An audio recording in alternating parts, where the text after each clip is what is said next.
Good afternoon. My name is Mugabi Broline.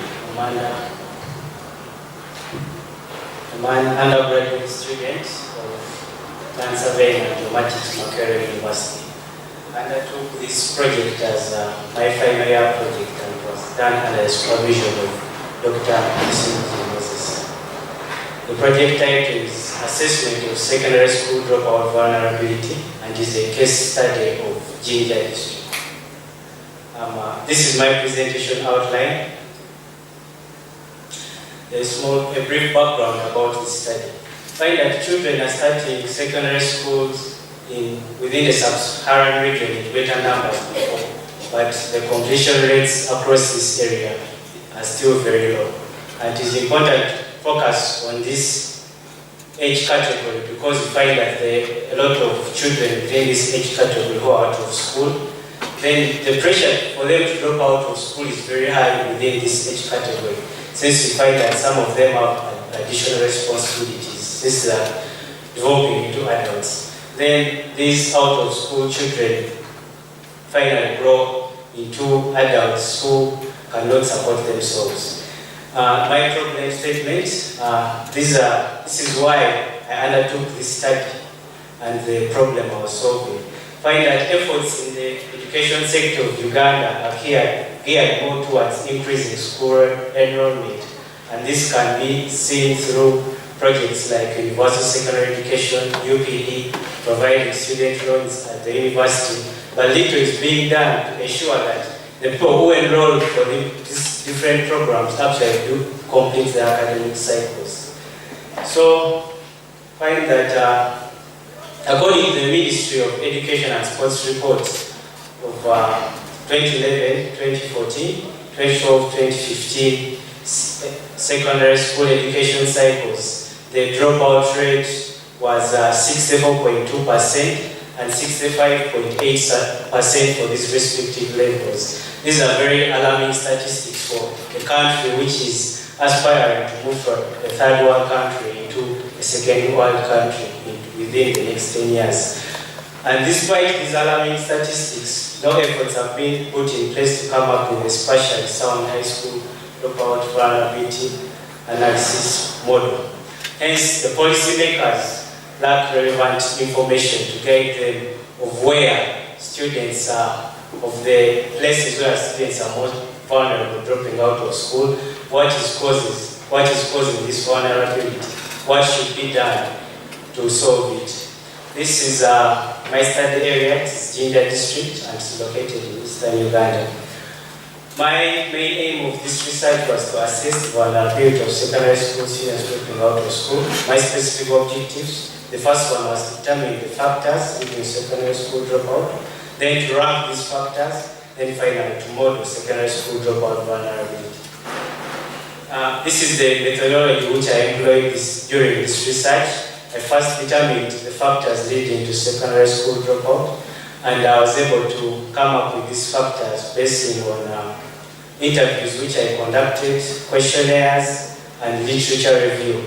I interviewed experts like teachers, parents, and students. And also questionnaires were supplied to these individuals. Interviews were majorly used in cases where the people who are being assessed were illiterate. For example, some parents of these students did not go to school, so they could not fill in this questionnaire since they were in English. Then after that, I had to collect data about these different factors. This data most of it was collected from WUBOS, and then some of it I collected it from Google Earth.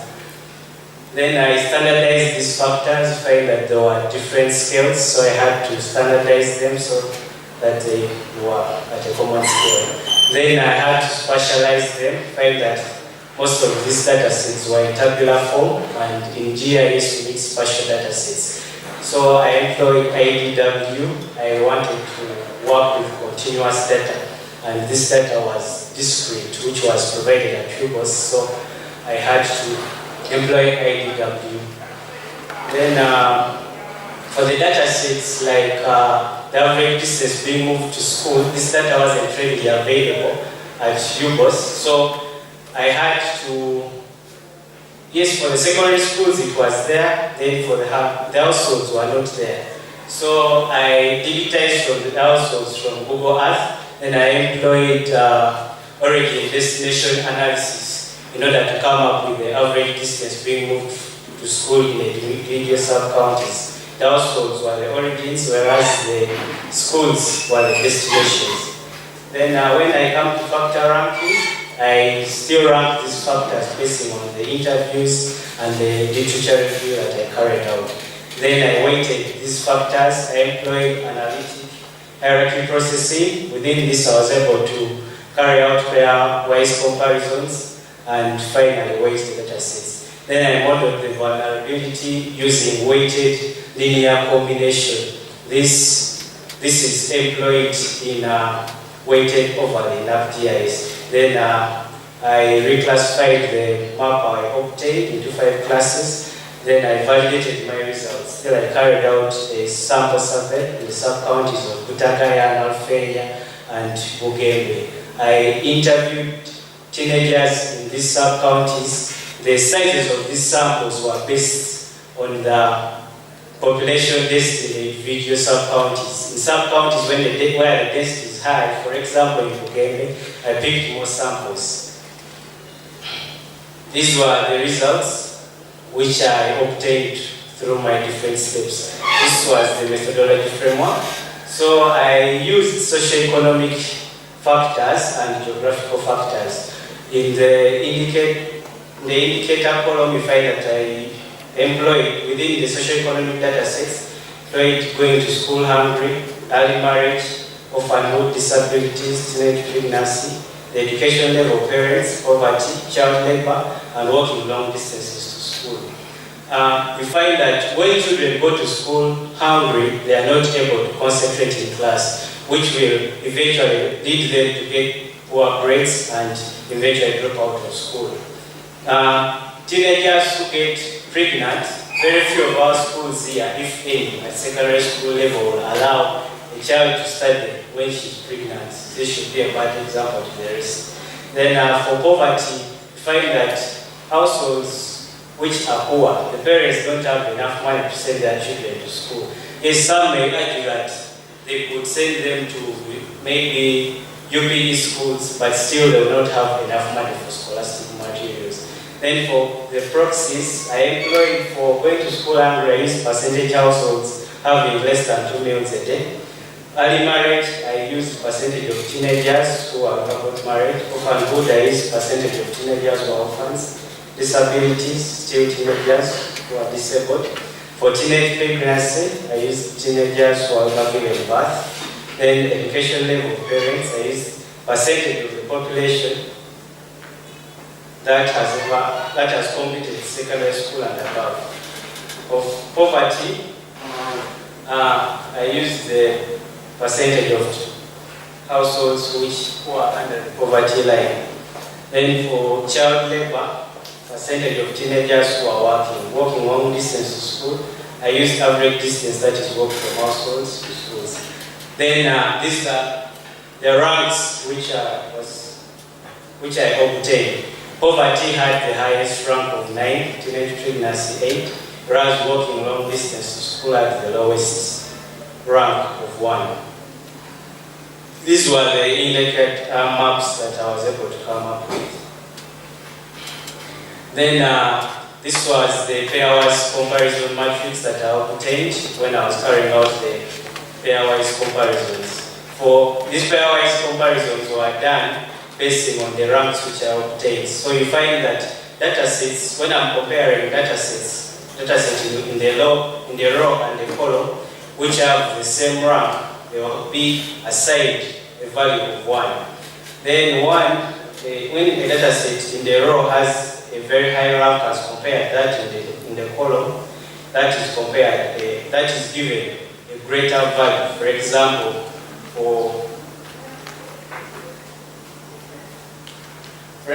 for teenage pregnancy here, you can see that it was assigned a value of 9 when you compare it to walking long distance to school. Then these were the weights I was able to come up with. poverty had the highest weight of 32.2%. Then I was trying to analyze the consistency of my pairwise comparison and my weighting. I obtained a consistency index of 0.1, then a random index of 1.45, which is for 9 factors. And the consistency ratio I obtained was 0.07. These were the maps I was able to come up with. The one on the right, this one is the vulnerability map before I reclassified it into 5 classes. This is the one which is classified into 5 classes. Here we have very high within this region. This is Butagaya. And then here we have high. Then we have very low around here. Areas of Mugabi Town Council and Mafulia. It is very low. Then these were the area statistics for the previous map. Very low, we find that 20.2% of this area lies under the very low category, meaning that students within who live and study in this area have very low vulnerability to dropping out of school. And then low was 17.9%, moderate was 23%, high was 14.4%, very high was 24.5%. These were the results I obtained when I was validating from the sample survey. I interviewed 20 teenagers in Butagaya.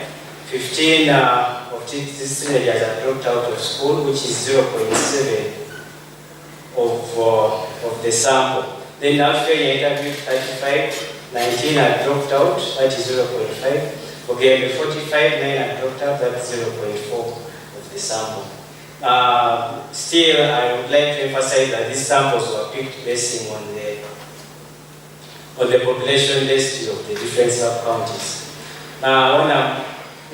Next, analyzing the results.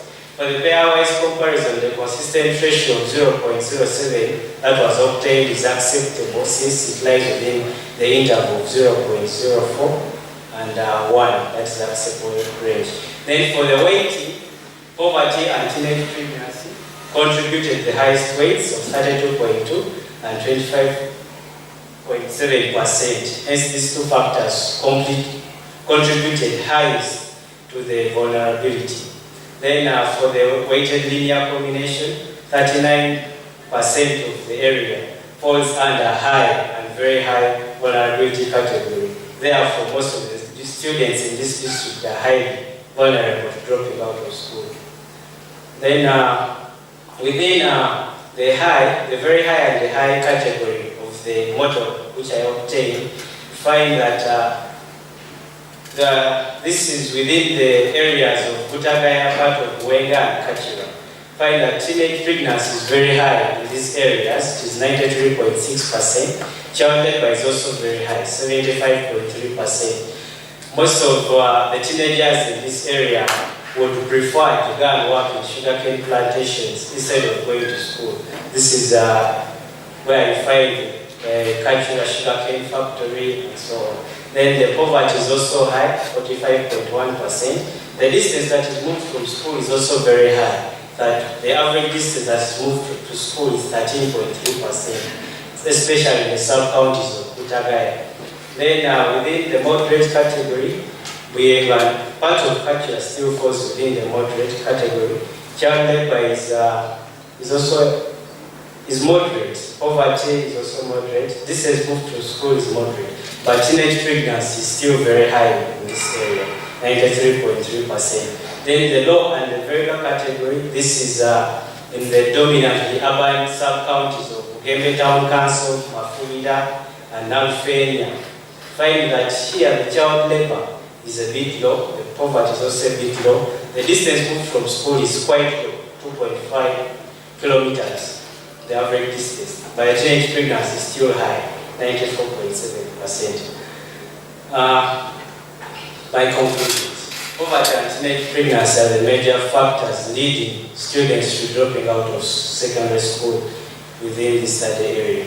And the intensity of these factors vary across the different sub-counties, but poverty and teenage pregnancy are generally very high across the entire region. This has made secondary school students in Jinja greatly vulnerable to dropping out of school.